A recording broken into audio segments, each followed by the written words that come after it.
Astropad is an iPad app that mirrors your Mac's display and makes your iPad feel kind of like a Wacom Cintiq tablet. When you pair this with the new Apple Pencil, it's a fantastic drawing tool. I use Adobe Illustrator a lot, so here are a couple tips and techniques that I've come across that have made it a lot easier to use with Astropad. First of all, when you boot up Astropad, one of the first things that's going to happen is it's going to ask you what portion of your screen you want to mirror onto your iPad. If you want, you can fit your entire screen on your iPad, like I have it set up here. In my case, I have a larger monitor, so what it's doing is it's shrinking down the interface in order to fit it all. Personally, I like to set up Astropad at 100%. I use Illustrator's anchor points quite a bit, so I need those points to be kind of large enough for me to tap and hit through a touch interface. Zoom out too far and they get a little too small to touch. Once I have that set up, I like to move around the toolbars in Illustrator to perfectly match the width of my iPad. Now you can see on my desktop this ends up leaving a lot of extra space that's unused. But that's okay, because my goal is to primarily focus on the iPad screen and not pay too much attention to the desktop. I don't want to do a lot of bouncing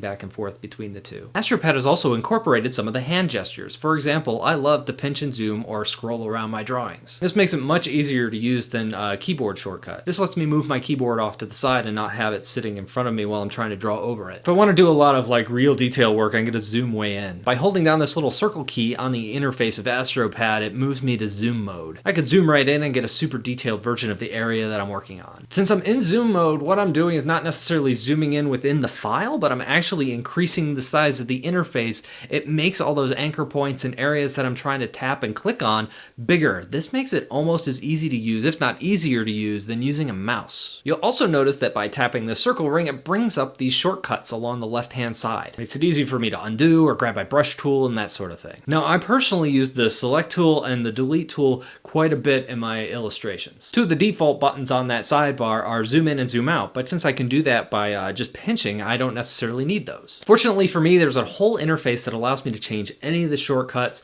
that Astropad's using at any time. So I swapped out the zoom in and zoom out buttons with the select and sploder tool. Sploder just means I mapped it to the delete key. It makes drawing more fun. I use the pencil more than the brush, so I changed that shortcut too. One thing I like to do is use the USB connection to connect Astropad to my Mac. Of course, you could do this over Wi-Fi, but I find that it's a little bit snappier if I connect it via a USB cable. A little less latency. So that's my quick rundown. If you have any Astropad productivity tips, share them in the comments or hit me up on Twitter. I'd love to hear them. I've been playing with a lot of drawing apps on the iPad Pro with the pencil, and I'm going to be reviewing and checking some of those out over the next few weeks. Subscribe to follow along.